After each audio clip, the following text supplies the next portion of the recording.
And that's alright for every human being to be free. Free, so free. So the government is there to protect you and me. UIC objective is to liberate the citizens from colonial bondage, them regulation, them taxation. Rob Jamaica, we independent, be strong.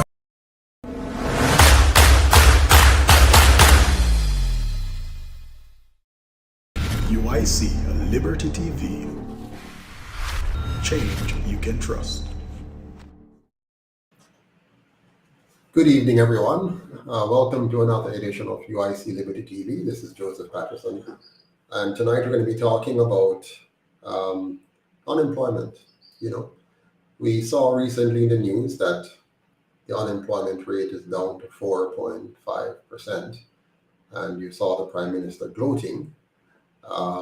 And I just want to do a little talk on that where I explain this unemployment rate and to assess whether or not we really should be excited about it or if we're being misled. So tonight I'm going to walk us through that. Yeah. So welcome to all of you, wherever you are around the world. I see Eunice Brown Knight is on. Good evening to you and welcome. So yeah, wherever you are, tune in, listening. It will be another learning session. Hopefully you find it useful for yourself, for your own personal development and understanding. We're talking a bit about statistics, and statistics is a funny thing. It can be used, to tell the truth or to tell a lie or to mislead or to inform. So tonight we want to make sure we understand how this piece of statistics is being used and how we should relate to it. Good evening, Carol Spence. One perfect love to you as well. Lenwart Duffus, good to see you on, as well as Delton Hamilton. Good evening and good night to you as well.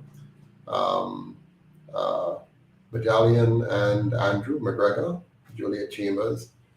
Wonderful, good to see you on. So the topic, a bit, what do you say now, spicy. Is the PM fully DUNCE or fully lie? Which is it? Well, recently, the Prime Minister was very, very excited about the unemployment rate. Very excited. And, you could see the radiance just beaming out of him for one piece of what should be, or what appears to be, at least from his standpoint, to be good news. So he was really excited. Good evening, Gregory Reed. Good to see you on. It's been a long time. Well, things are coming along for the elections. We continue to prepare ourselves and try to raise funds for that. Hello, Donovan Reese. Good to see you on as well. Romaine Blair. Yes, it's mostly call center jobs that we have. Most people can attest that most of these jobs are low paying. Yes, indeed. Good evening, Forza Truth. And Cool Guy, bless up. Big up to all of you. Thank you for joining me again tonight. So we're going to dig into some more economics, but this time we're looking at a particular piece of statistic, the unemployment rate and the assertion that we're approaching full employment. Those are big statements, For a nation to have an unemployment rate of 4.5%, that's a big deal. And for it to be boasting that it's near full employment, that's a very, very big deal. We shouldn't take those statements very lightly. I don't. And so tonight I want us to dig into it and see if we can understand what the Prime Minister is so excited about. Recently he was quoted in the papers, and I saw a video or two of him talking about it. But in his statement, the Prime Minister quoted what I call the fake unemployment rate of 4.5%. And he claimed that, we're near full employment. But in this talk show tonight, I want to clarify for us that the unemployment rate is not, mark my word, is not 4.5%. It is much higher. I also want to make it very clear that we're very, very far from full employment.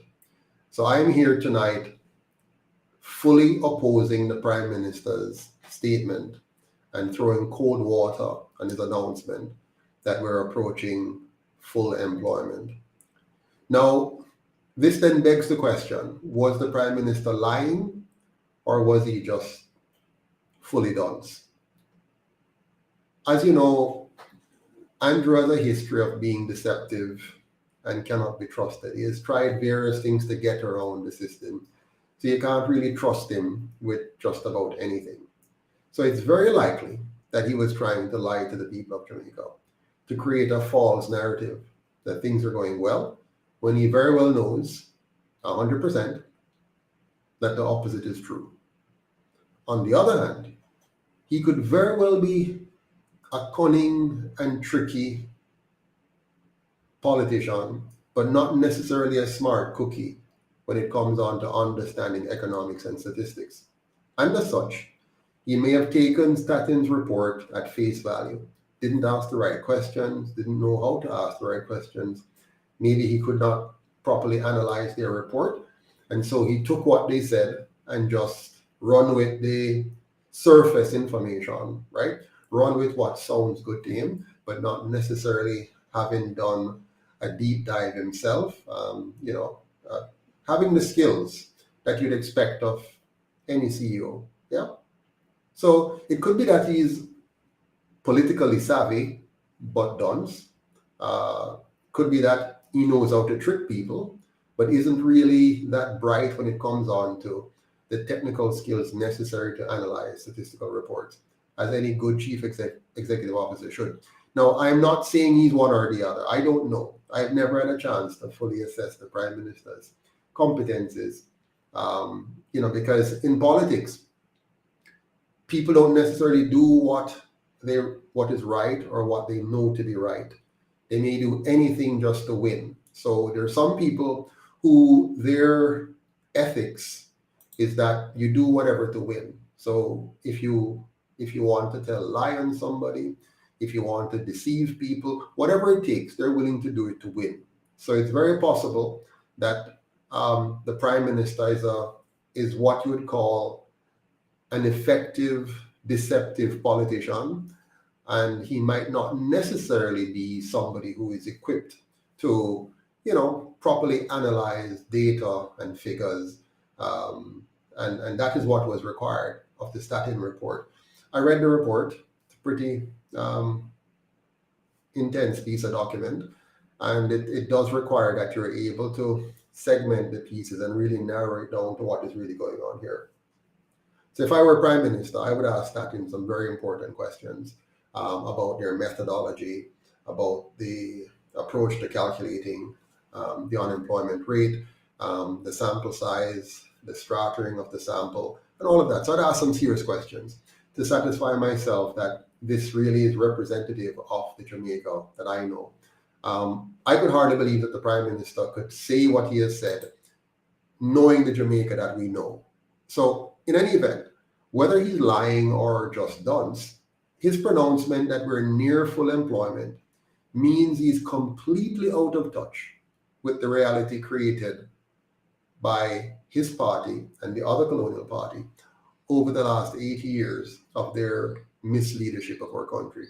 I mean, without even getting the report from Statin, any well-thinking Jamaican who drives around this country on a normal basis, or even a part of this country on a normal basis, and look at the reality on the ground, could not bring themselves to even remotely consider that Jamaica is approaching full employment. So this evening, I will try to break this down for you and for everyone who wants to understand it. So first, I want us to listen to the Prime Minister in his own words. We want to hear what he has to say. Yeah. Now, I call him the 21% Prime Minister because I want you to remember that only 21% of Jamaicans voted for the party that's in power, and the Prime Minister is indirectly elected by the people by virtue of his party having the majority of seats, he becomes the prime minister. So we didn't directly elect him, but we indirectly elected him. And of course, remember that this is a fake democracy. So even though we're talking about elected, the politicians we have today, they're really not elected by the people. They're selected by the PSOJ oligarchs by virtue of them deciding to fund them, and then the people by virtue of what they see on TV and what they see on the ground, which is paid for by the PSOJ. They then go to the polls and they vote, and now we say this person is our prime minister. Now, based on that equation, he got 21% of the vote. So it means that 79% of Jamaicans are not in favor, at least did not choose to exercise the right to vote for the party in power or the person now sitting as prime minister. So I call him the 21% prime minister. And the opposing party, of course, they got 16% of the votes. So that's a 16% opposition. Combined, they're 37%. So they represent 37% of the people, and the prime minister 21%. But they get to affect our lives 100%. But I digress. We really want to talk about this issue of the unemployment rate, and we want to begin to assess whether whether or not it's reasonable. Good evening, Ms. Samuels, Elvira Samuels. Good to see you on. Greetings to you as well. Ms. Samuels is saying he's not fully dunce, but deceptive and stupid. Why I said not fully dunce is that the ordinary Jamaicans know that these figures are not measurable. Got you. And Cool Guy said, dignity comes with being employed and able to buy the basics. Well said. Uncensored remark. Andrew had a speech where he said that we won't see the effects of the growth as it need time to show. This man is crazy. Deceptive, more like it, and cunning. Sonia Ellis says, so you will not necessarily be the PM if your party is elected. Well, Sonia, if I am the leader of the party when it is elected, and I am also elected in my seat, then based on the current system, I would be the prime minister, unless the majority of those in the House voted for somebody else, which would be unconventional. But anyways, we digress. Let's get back to the main subject at hand tonight, which is to look at, the prime minister. So I want to share with you what the prime minister said, and then I'm going to speak on that directly. Let me see if I can bring that in for you now. You can take a watch, and it will set the basis for the rest of our conversation. Now, what I'm about to share with you is coming from another vlogger. So he shared this video where he was actually deceived by what the prime minister said, because he bought what he said and shared the optimism and the pride. But it goes to show that there are Jamaicans who will easily fall for these things. So I'm here trying to make sure we correct that. So let's have a look. Let's take a watch on this. Hi everyone, by now you would have heard the great news. Jamaica's unemployment rate is 4.5%. That's the lowest unemployment rate in the history of Jamaica. We are now close to full employment. As Minister of Economic Growth and Job Creation, this is the best news that our economy can have. It means that our economy continues to expand, but what it really means is that more Jamaicans have income. It means that more Jamaican families can do much better than they were doing before. We are building Jamaica. Yes, YouTube, that was the Honorable Andrew Holness. He might talk about the unemployment rate in Jamaica. So Jamaica have the lowest employment rate right now. And we give thanks for hear them thing they call them need to build up the country and make sure that the country run the right way. And we know want Mr. Holness I try and mash up the country neither and make sure the country run right. You see me? So yeah man, big up Mr. Andrew Holness, Rika UTC, like and subscribe. I'm out.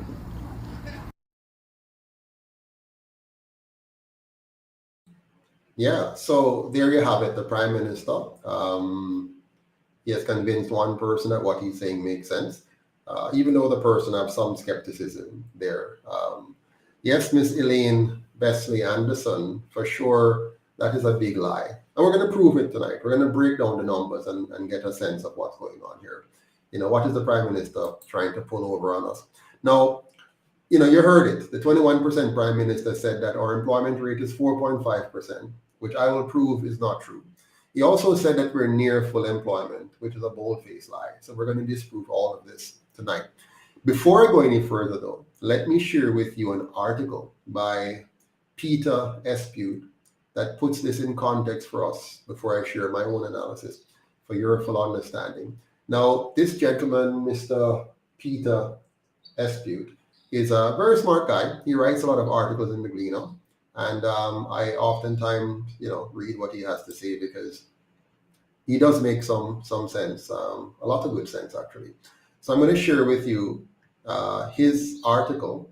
I'm going to read it through for you, with you, and then we're going to talk about my takeaway from the overall thing. But he's going to help us because he pulls in a lot of the numbers from the stats sheet and share it with us. So let's take a look at what Mr. Peter Espute had to say. His article is entitled, Is Jamaica Near Full Employment? So he's really asking the right question. Is Jamaica near full employment, as the Prime Minister suggests? And so I'm going to read this along with you, and hopefully you can see it. Let me big up the screen a little bit more so you can actually see it there. I hope you can see most of it. Here we go. So Peter begins this article with a quotation. He says, there are three kinds of lies: lies, damned lies, and statistics.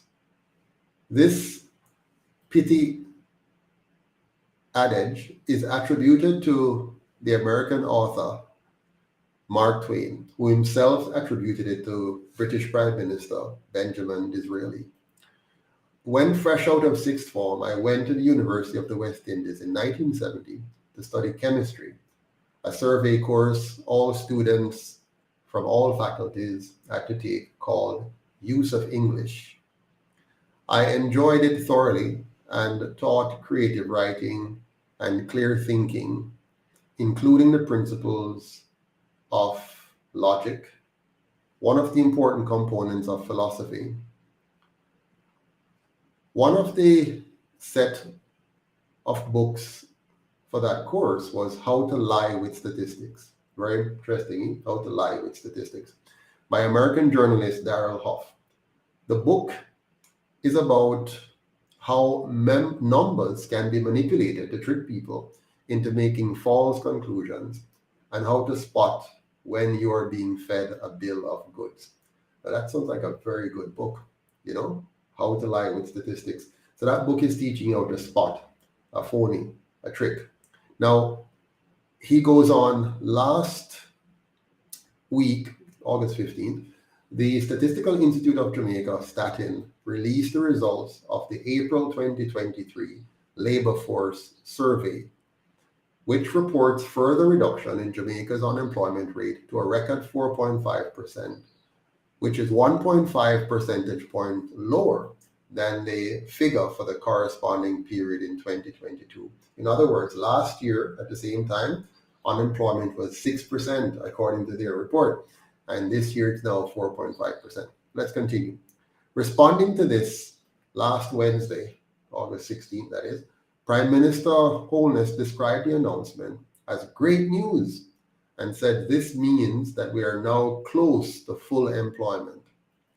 JIS, August 16th. How close to reality is all this? one of the first things you learn in the interpretation of data, very important thing that you learn when you're interpreting data, is to check the definitions of terms.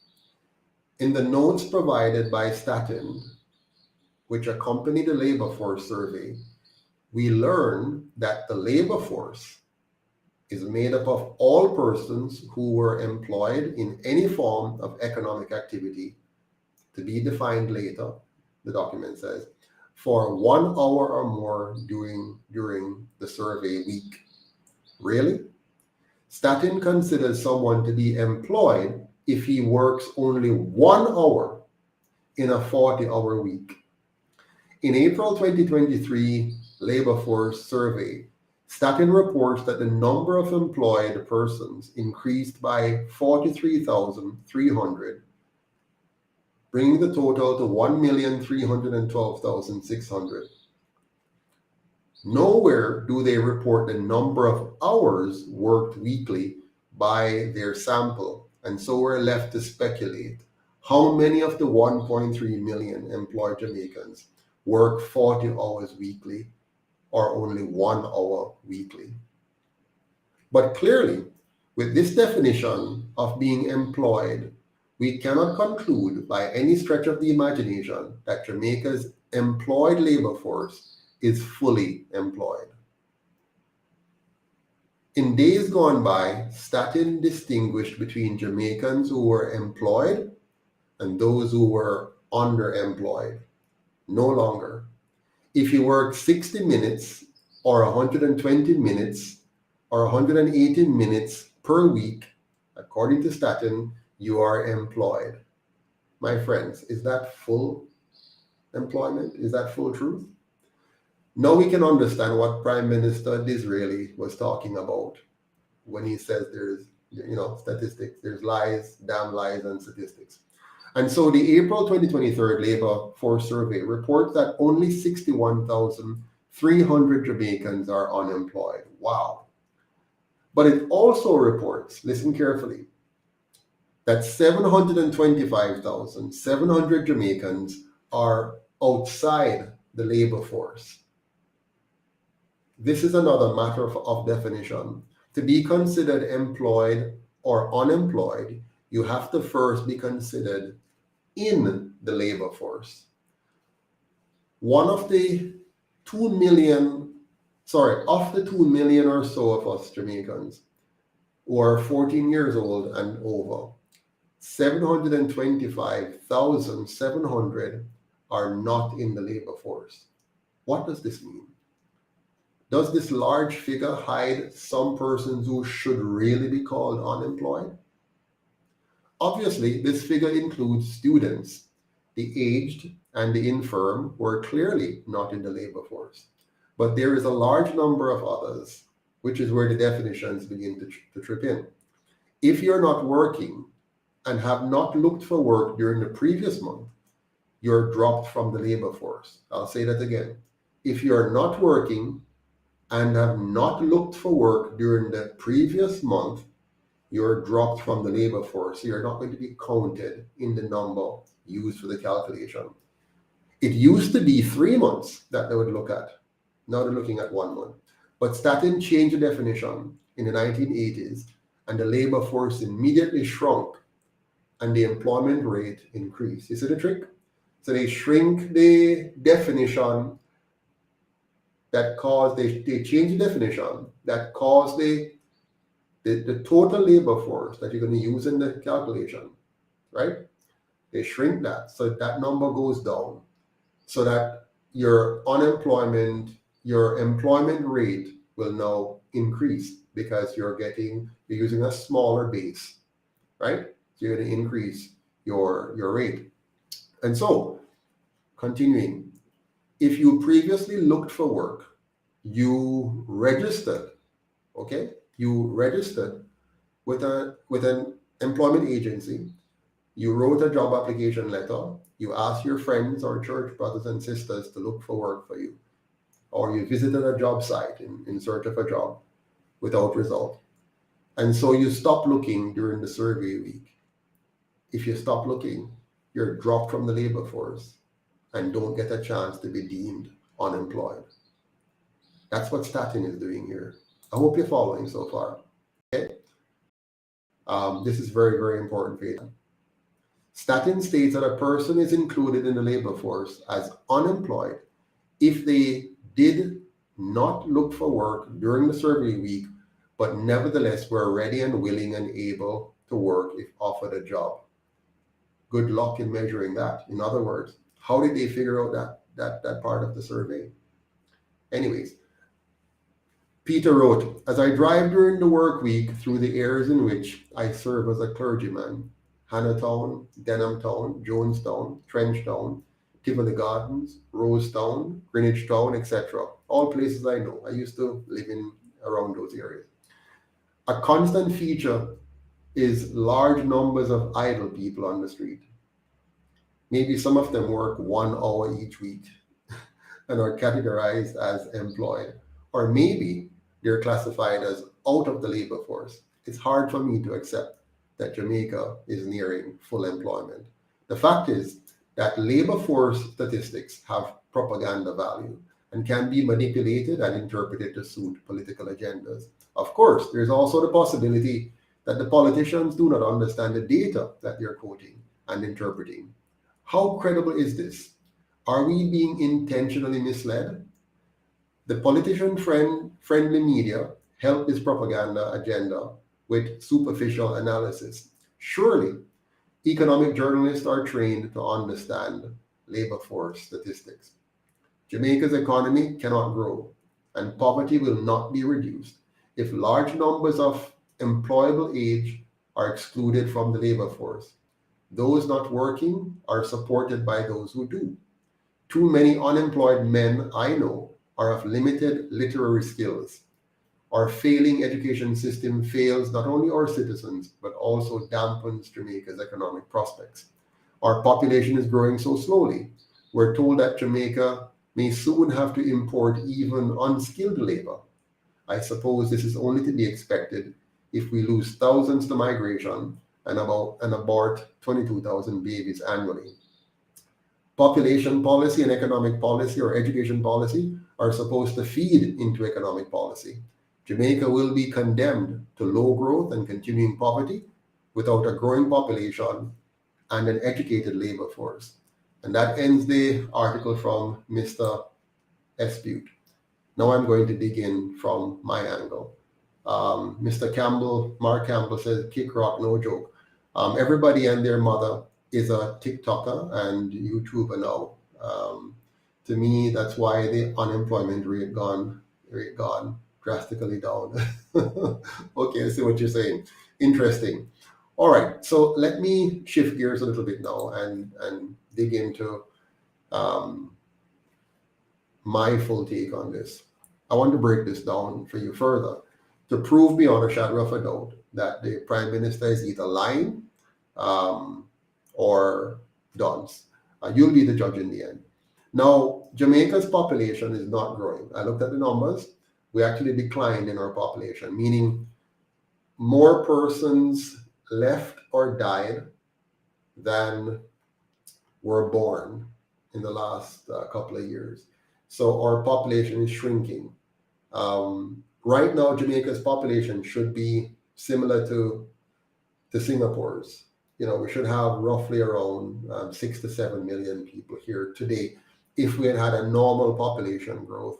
But because of our anemic economic growth and our high level of migration, as well as our high level of our high murder rates, our population has stagnated and has been shrinking for the last several years. We're now in negative territory, so we're having negative growth in terms of population. So that's very serious, actually. Jamaica is becoming a very aged population because of that. So we're moving into the situation where we have more and more older people than we have young people to support them. And many of the young people that are coming are not equipped to be high-level producers to, improve our economic standing. So Jamaica's population is not growing. Our best and brightest are forced to become economic refugees, while those who remain are aborting the unborn to avoid the additional financial burden of bringing a child into this messy affair we call Jamaica. So this is serious. This is all about government policy and how it's affecting us in terms of population and economics. So the government policies of the last 80 years have caused more people to migrate, fewer babies to be born, whether they're stillborn or otherwise aborted, or parents deciding they don't want to have children because of the economic situation. Jamaica also has an education problem, a dismal one, because we're failing about 70% or more of our children every year. When combined with the high rate of migration, this produces a high concentration of unskilled, low-skilled, ignorant, and arrogant citizens who gradually becomes more and more unemployable. Very serious. If we as individuals day to day don't see this in the way I'm framing it, because we're busy carrying on with our lives.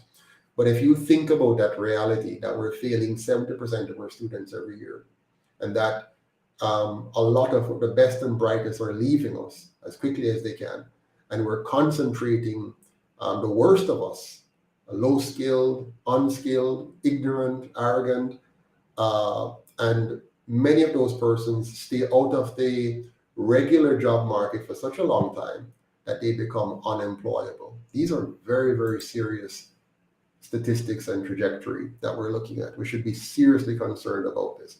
And we can't continue to maintain such a system, because it's eventually going to cause us to implode into a failed state. Now, this is a contrast with the good news stories that you hear from our politicians these days about, our stock market was so great, our unemployment numbers were so low, our debt to GDP numbers are getting down to more manageable levels. You're hearing all these stuff, and you're like, what's going on here? Well, Jamaica's two colonial parties have actually continued to embrace a master-slave economic model that ensures wage slavery. Yeah, they achieved this by imposing laws, regulations, and cost structures that favors their colonial masters and the PSOJ oligarchs or big business, while oppressing small and micro entrepreneurs and suppressing competition. So the economy is generating massive amounts of wealth, but it's being generated in a way that doesn't disperse to the wider mass of people. And this is by design. So the two colonial parties have maintained the very system that we wanted to get independence from, the system of master-slave. Yeah, and it has worked very well. It has worked subtly, and people are trying to survive but not understanding what is being done to them.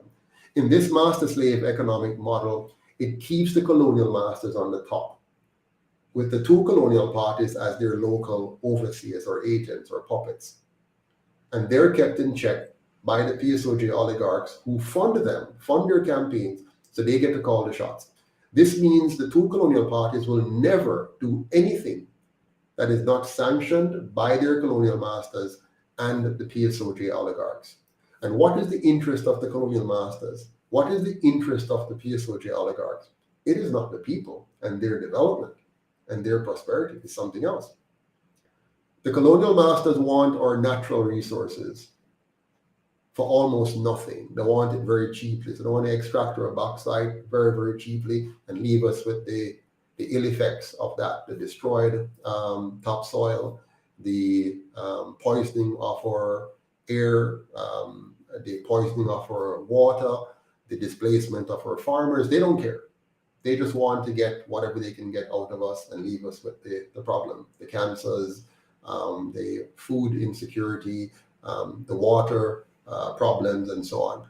The PSOJ oligarchs, on the other hand, they just want cheap labor to ensure they can maximize profitability for their companies. So when you combine those two together, it's a deadly recipe for the people of Jamaica, and we're feeling it every day.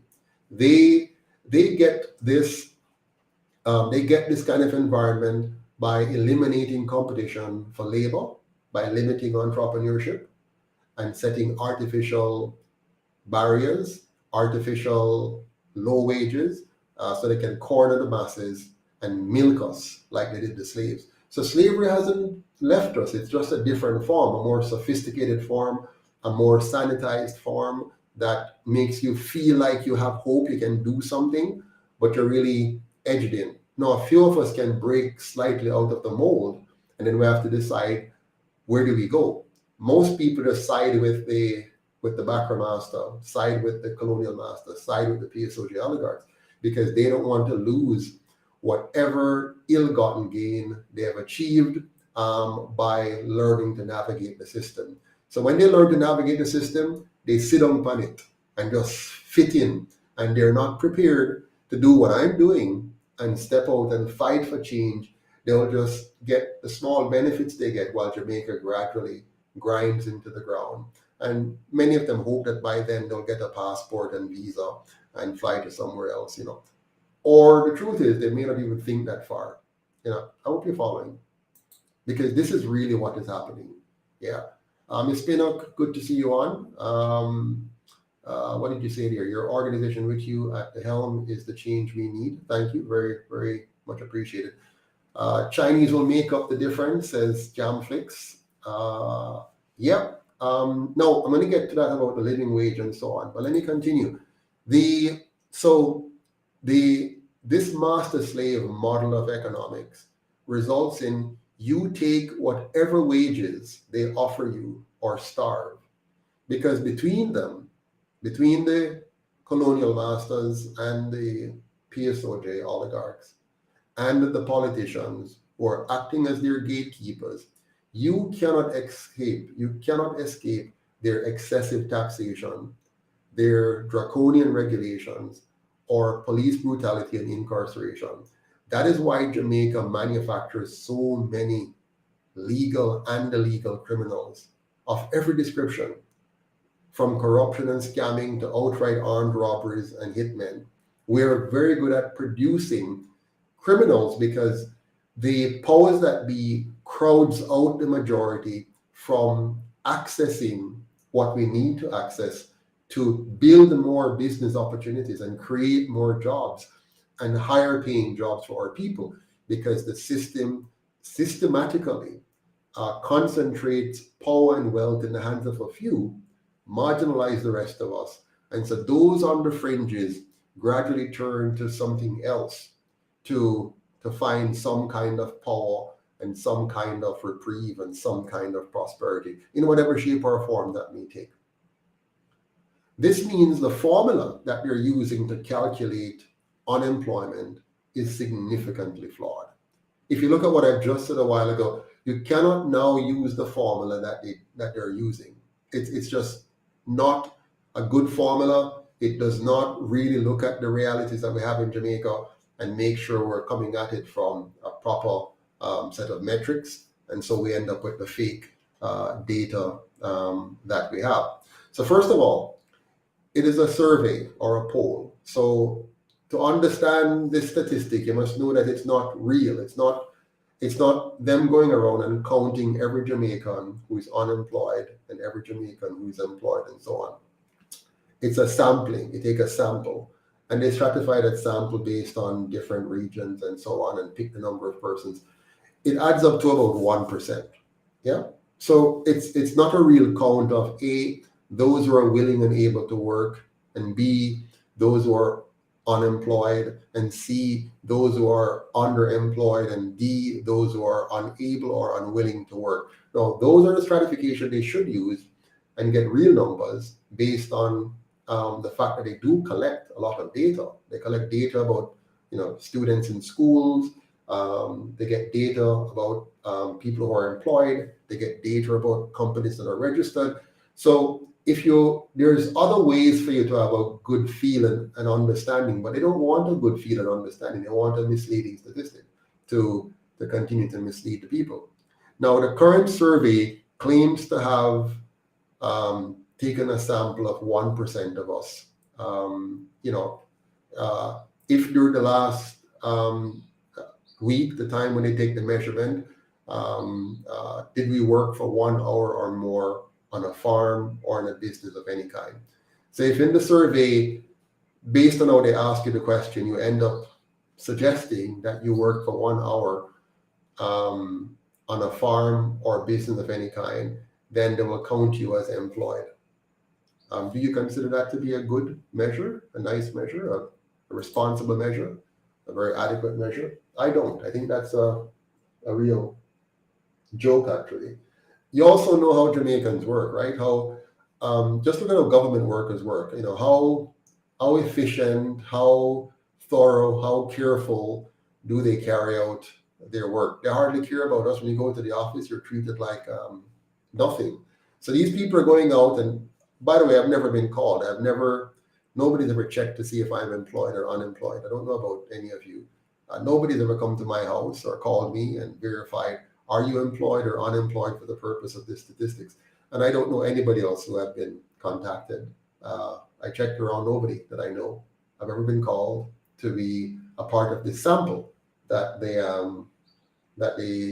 give us, that they tell us that they have done in order to get, in order to get to the number that they share with us. So I've never seen any. Now, so Mark Campbell says, me neither.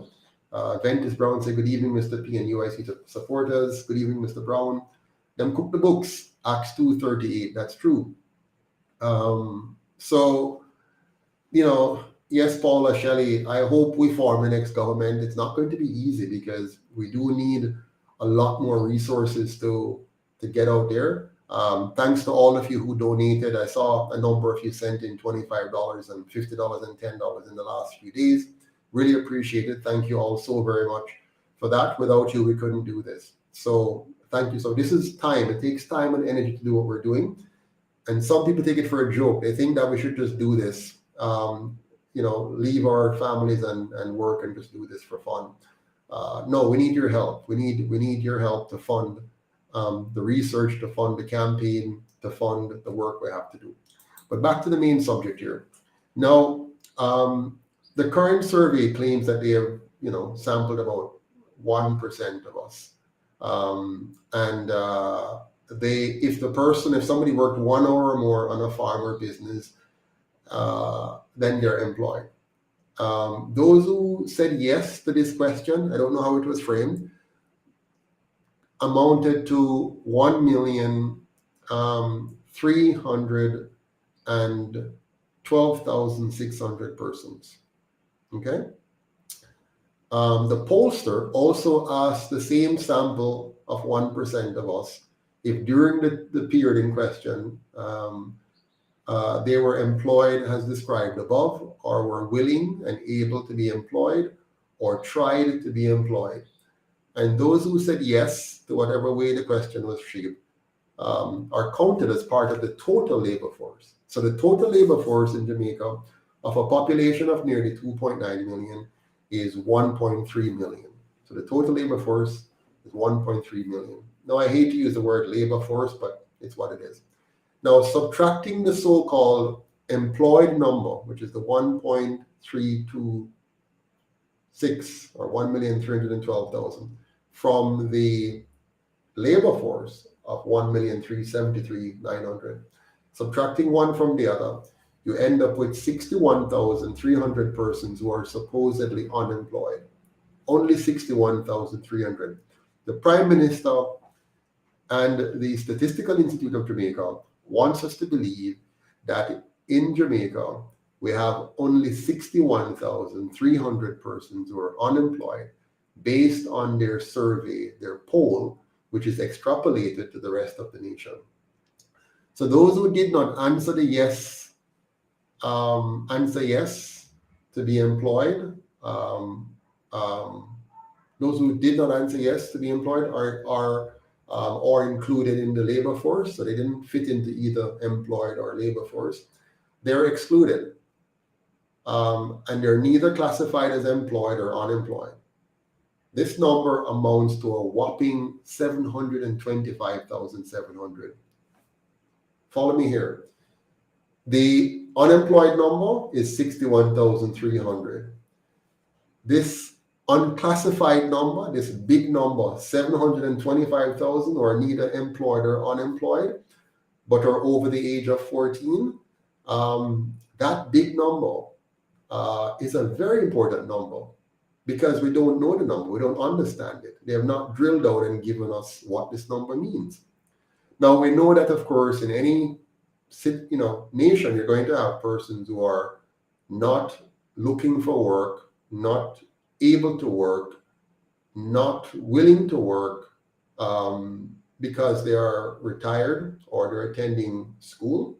So a portion of this number would be those kids who are, in high school, 14 and over, up to sixth form. There's some who are going to be in university. Now, all they had to do now was tell us those numbers because they have those numbers. They could break out those numbers and say, of this 725, this portion would, since we know the number in our school system, close enough. This number is so many in high school, so many in college and university, because we can get those numbers. And so many who are in the elderly age. We know our demographics, or we should know our demographics. It's the government. They should have all this data. So these are too old, so they're not, generally in the workforce. Some might be, even if they're retired, but at least we know roughly what the number of the senior citizens are, 65 and over, and we can extrapolate a decent portion that are unemployed by virtue of deciding that, they're too old to work, right? So we can parse those out. And then we can come down to what is left. And then we can analyze what is left and say, here's something we need to understand to adjust our formula to get a real understanding of the unemployment rate. So if we step back and look at what they've done, they divided the so-called number of employed persons by the total number of the labor force. And when you put that 61,300 over the 1,373,900, you end up with 4.5%. And they clap and cheer and say, yay, we're doing great. Jamaica is heading in the right direction because look at it. Unemployment is down to 4.5%. Yeah. Acts 2:38 is asking if the UICs charged a fee when we receive donations from. Yes, so when you donate online, there's a fee charged by the PayPal company for any donations we receive. That's normal, banking fees one way or the other. Cappy Smith says, my wife and I will start our regular donations next week. Thank you so much. Much appreciated. Good. So, and Lenward Duffus and Mark, of course, said they have never heard from any surveyors, asking them whether or not they're employed or not. So continuing. So can we seriously, though, include persons working 1 hour per week as employed?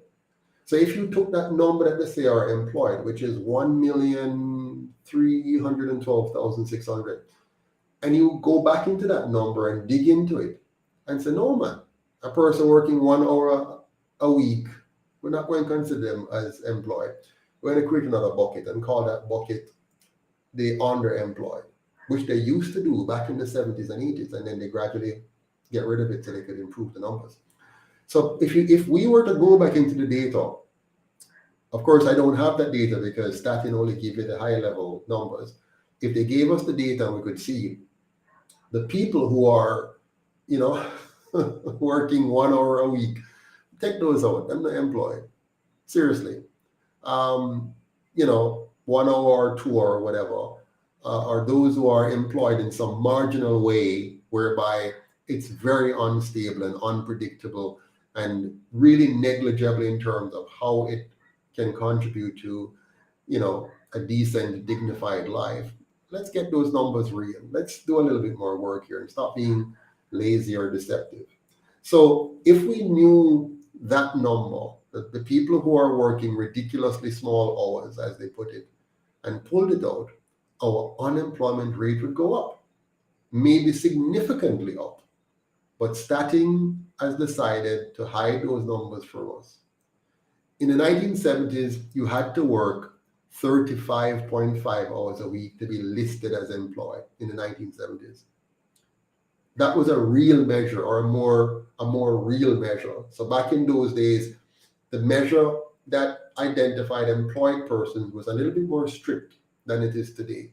So since the 70s until now, our politicians, working through our agencies, have gotten more creative at how to deceive us.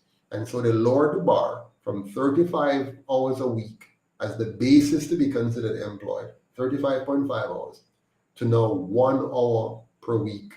Tell me, is that reasonable? Does that make sense to you?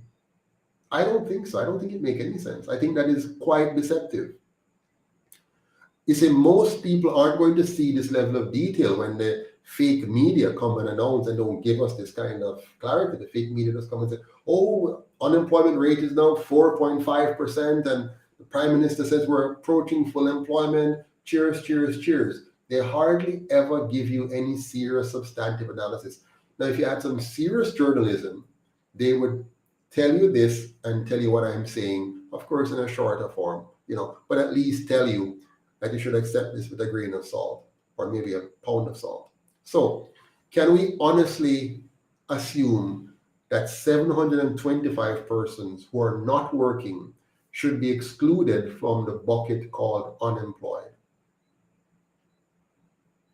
The truth is, many of these persons may have actually given up looking for work. They're just done with it. And their response to the surveyors or the pollsters were such that they were dumped in this bucket of, they're not going to be a part of the labor force. Now let's do a bit of a thought experiment. I want you to follow me now on a bit of a thought experiment, which is going to help us to come to a more realistic unemployment numbers. Yeah. Cool guy said, sometimes I have to check myself because I can't believe these people running the country are so blatant in their deception. We're real free to backside if we don't put them in their place. I think you wanted to say, yeah. But you see, what they know most of us not going to go read the statistics, and logically so. We're busy with our work. We're busy working. That is why I'm here. That's why the UIC is here. The reason, you see, good politicians are really like lawyers. We're representing you. If you're not properly represented, then you may lose your case in court. You may go to jail even though you're innocent. You may be ripped off. So a smart person who is going to court, who don't understand the court system and can't effectively defend themselves, and most of us can't because we don't know the process and we don't know the law that well. So we hire a lawyer to help us. That's what the UIC is. We are your political lawyers. And so when you donate to us, you're really hiring us to spend the time and do the work on your behalf to make sure that we represent you. And that is why we don't compromise our movement and party by joining the other two parties in seeking the support of the PSOJ oligarchs to then end up in the same place as the others, because there will be no point. There's no point to have a third party who is also controlled by the PSOJ oligarchs. So what the UIC is trying to do is to say, listen, let's build a movement where the people control us. So now you'd have two colonial parties who are controlled by the colonial powers and by the PSOJ, a rich big business elite.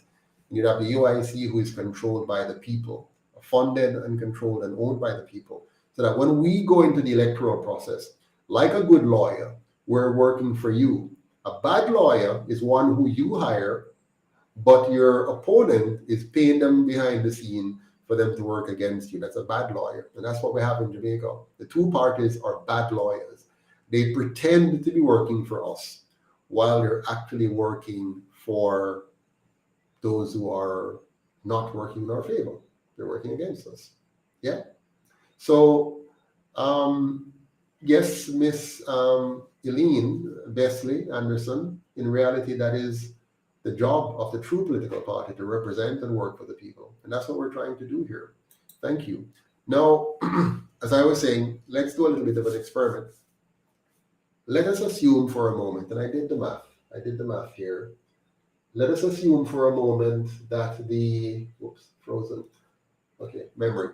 Let's assume for a moment that we take of the 725,000 people who they have excluded and haven't counted them in the bucket of the labor force or employed or unemployed.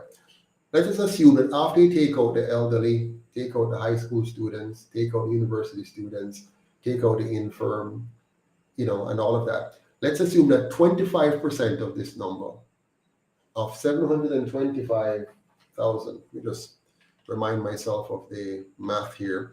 Let's say 25,700 there were. I'm going to take 0.25 or 25%. So about 181,000 out of the 725,000 are actually people who would really like a job. They would really want a good regular job, 35.5 hours a week with a decent paycheck, and they're doing good productive work. Let's assume there's about 25% of that number out there that has been excluded. If we bring this number in, now I'm still not even dealing with the ones that were only working 1 hour. If we bring those in, it even get worse. But let's say we're bringing just 25% of the 725,000. That would bring the unemployment rate up from 4.5% to 15.6%, almost 16%. That's how much they've tricked us with this number, at a minimum, because I'm being very conservative here. If we were to really get all the data and dig in and parse out the 725 and parse out the 1 hour work of them, the people who are working 1 or 2 or 3 hours for the week, and aggregate that number and adjust both the numerator and the denominator accordingly, we would end up with maybe a 20% unemployment rate in reality, which is a crisis situation. Yeah. So if you look at the reality on our streets and in our communities, you'll see very clearly that we're nowhere near full employment. A lie, Andrew, a lie, or a dunce and dunce. But of course, I think we all know what the answer is. We're not anywhere close to full employment in this country. In fact, we're facing a full crisis in this country. A crisis of an aging population because people are having less children because of the cost of having children. We're losing many quality Jamaicans to migration, and our crime rate is also taking a lot of precious lives. So our population is declining due to the lower birth rate and the brain drain and so on. And because of that, it's aging. So you're having less of a younger population to support a growing older population who will not get any visa to go anyway, because the other countries are going to take mostly our younger people. Yeah.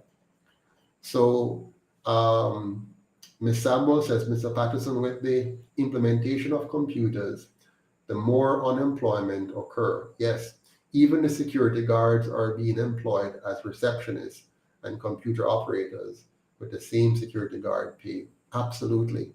So clearly, the numbers they're giving us is deception, because you can see, Ms. Samuels, that even the advance in technology is changing the mix so that more and more people are, losing their work because they're using less people to do the same things. Yeah.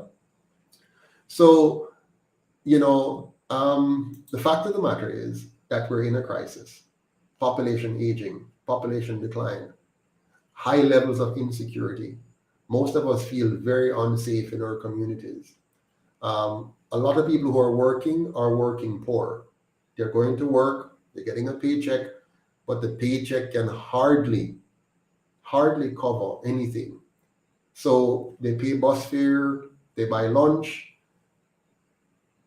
and barely anything else. So they're just existing on the margin. They're going to work and existing on the margin. Housing is unaffordable. I mean, a young person today who wants to buy a house, they're in their 30s and trying to start a family and getting things going, they can't buy a house and they can't afford rent. So they have to kind of do all kind of things to survive. Many Jamaicans are eating very unhealthy foods because they can't afford to buy a decent basket of grocery with the kind of foods that they know they should be eating in order to have a healthy family. They're on the go, rushing and trying to survive. So they're eating fast foods and they're eating junk food and they're feeding that to their children. Many children are not getting a good home cooked meal. They're not getting attention from their mothers and fathers. Some don't have any fathers or mother. Food prices are just too high for them to afford. There's a high concentration of wealth at the same time in the hands of a few. So you have a few people at the top raking in billions of dollars.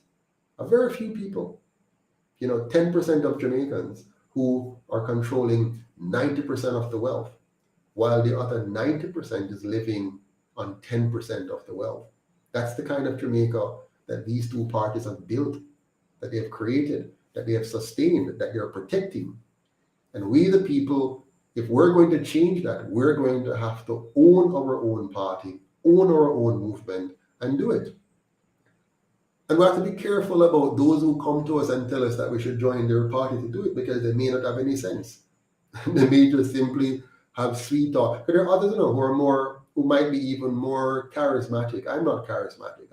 I just speak, right? I'm not even a politician, to be honest. If you look at me carefully, politics is not my forte. I'm really interested in nation building, in fixing the country structurally so that it can give us the kind of environment we need. I wish I could do this without bothering with the political foolishness, the game playing. But there are some people out there who love the game playing. They have no problem lying, stealing, tricking, deceiving, killing. They're evil. And for them, politics is not about improving people's lives. It's about tearing down people and destroying people. So for them to build their parties, for example, they have to tear me down. They have to tear down the UIC. They can't actually put forward anything solid. So they're kind of empty heads. So you have to be careful that you don't follow such people and end up jumping out of the frying pan into the fire, because that's going to happen. Yeah. There are many, many persons out there who are beginning to see, because of the UIC's work, they say, we can go out there and ask people for donation. We can start something and we can go create a party and say, yeah, be careful of them. Be careful where they take you to, where they lead you to. But I digress again. The UIC solution to all of this is a system of good governance to stem corruption and free up the economy for the small man and the small woman, so that they can fully participate, unencumbered by red tape and bad regulations. We want the small man to be fully integrated into the economy and given the support, given the infrastructure by government to be able to achieve their full potential. That's the biggest missing link in Jamaica's development. You have to have good governance for that. If you don't have good governance, then your politics and your politicians and the institutions they create becomes the very undermining source of destruction for the people. So the UIC is focused on good governance. Beyond that, we're going to restore the land to the people with an affordable housing policy that makes every Jamaican family a property owner in communities that look, smell, and feel like a tourist resort. We have to give ourselves the kind of environment that we need to succeed. And we have gone on for too long under governments that don't care about us, that don't respect us, that don't believe we too should live in homes with manicured lawns, decent streets, sidewalks, lighting, houses that are designed for comfortable habitation, properly built. We've lived for too long with politicians who believe they can leave the masses living in grime and filth while they're building their castle on a hill. We have to get out of that mindset. We have to switch from that system and build a Jamaica that every single family that is willing to work, that wants to work, can enjoy a decent home, a decent space, a decent job, a decent opportunity to live a dignified life. So to achieve this, we have to do some fundamental things. We have to make Jamaica the organic food capital of the world by investing in water, food, and energy security, coupled with an all-inclusive community-based tourism product that will more than quadruple our agricultural export or tourism revenues and create more than 500,000 decent, higher-paying jobs across various disciplines. If you build an organic farming infrastructure, you're not just talking about physically farming. There are many jobs that come from that. Accounting, marketing, administration, engineering, technology, all kinds of things are involved here. If you build a more all-inclusive community tourism product, meaning it's inclusive of all of Jamaica, not just two areas, and make the very communities people live in tourist destinations, you're going to broaden the tourism product. You're going to multiply several times the number of visitors who now will be able to come into the island and enjoy every aspect of it in our homes, in our communities, eating our foods that our farmers produce and enjoying the entertainment that we produce, as opposed to those locked in environments which are, somewhat fake. We will give the diaspora also the right to vote remotely from anywhere in the world, allowing them to return home 100% duty-free, and allowing them to run for office as dual citizens as well. Why? Because we shouldn't be punishing our people because bad governance made them economic refugees. We should not punish the Jamaican men and women who have been pushed out of this country by the two colonial parties by telling them you must give up what you have earned in another country in order to come home and serve this country. No, keep what you have earned if you want to keep it, and come here and share your time, your talent, and your treasure with us and help us to build one Jamaica, united, strong, and free. That's what we want. We must fully embrace all Jamaicans as equal to begin to reverse the brain drain.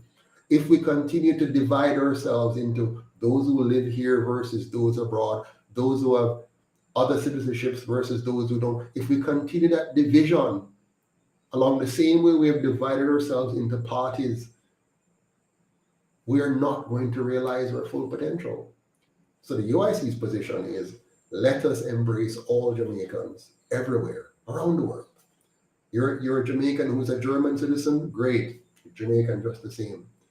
You have an American citizenship? No problem. Canadian? No problem. You have a Bayesian? No problem. You have a Japanese? No, we don't care. As long as you are Jamaican and you wish to identify with Jamaica and you wish to be a part of Jamaica, you're welcome. 100% on the same level as the man who born you and never left you. You're still the same. The UIC policy will see the diaspora as our most favored trading partner. They must become the major investors and owners in this country instead of other nationalities buying up our assets and owning our spaces. We want those to be in the hands of Jamaicans.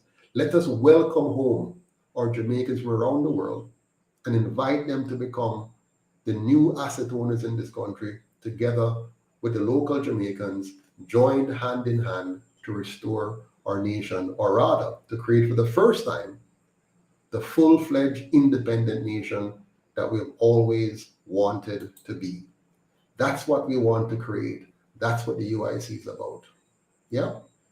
Now let me know if you agree. If you agree with what I'm proposing, type yes. If you disagree, type no. Let me know if you want this kind of Jamaica where we're one. We're no longer divided by party. We're not divided by colors. We're not divided by distance. We're one Jamaican. And so in the diaspora, you're still Jamaican, and you must have the same benefits. You can come back to Jamaica anytime and just plug into the system with no ifs or buts. When you come here, we don't tell you have 6 months to leave. Once you're Jamaican, you can come here and stay for as long as you want.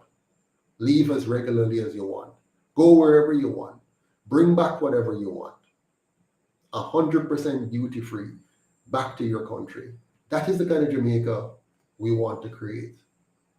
And for us to do that, and it's very important because there are many bright Jamaicans out there, chemists, engineers, technologists, people who have done hospitality and know how to improve in those areas, people who are master chefs. Let's bring them all back. And coming back doesn't mean you have to move back here permanently, but let's make sure they are fully plugged in. So if they want to stay where they are and invest here, it's easy. Easy. A bank account, easy. Everything. You're a Jamaican. You don't come back here and we treat you like you're a foreigner. You come back here and you're one away immediately. That's what we want. And now we're going to have our best and brightest now coming back. All of them become property owners. We have a system, the UIC has a plan, a workable structured plan that will give you your right, the title, because the colonial powers, they had stolen this land from your parents, from your foreparents, from your ancestors, and now we have to return it. Your governments of the past have failed you. The UIC will return the land to you. Not necessarily land. It could be property in the form of a home, but you're going to get the credit one way or the other. Maybe you want to own farmland and get involved in that, no problem. So we're going to make sure everyone is given an opportunity to be a property owner in some way, shape, or form. You already have a home, it needs renovating, your credit then would go to that. So rather than giving you more land, we'll help you to renovate your home. You have an incomplete home, we'll help you to finish that. Maybe at a structure that could be multiple homes, we'll help you to finish that so we can give you and other relatives property in the space that was your family's from the beginning. The goal is for us to make sure that we are one Jamaica, stronger together. One Jamaica, united, strong and free. One Jamaica that protects the right to your life, liberty, and property. One Jamaica where you can live, earn, and retire with dignity. One Jamaica that is safe, clean, and orderly. Thank you very much for your time tonight. I really appreciate it. It is clear that the Prime Minister was either lying or ignorant. Regardless of what it is, we cannot trust him, we cannot trust his government, and we dare not continue to trust the two colonial parties. It's time for us to move on. It's time for us to tell them, time up. If you appreciate this program tonight, please give us a rating, 100% if we're great, anything less than 100% if we're not so great. So please go ahead and put your ratings now, or even after I close the program, you can come back on and just share your thoughts. I'd love to hear from you. Say more and let us know what you think about the UIC, and don't forget, please donate. We cannot do this without you. We need you, and we're just ordinary Jamaicans like you. So we're not rich and have a heap of money. So it's us coming together, uniting our time, our talent, and our treasure that we can do this. So thanks again, and have a good night until we meet again. Take care. All the best.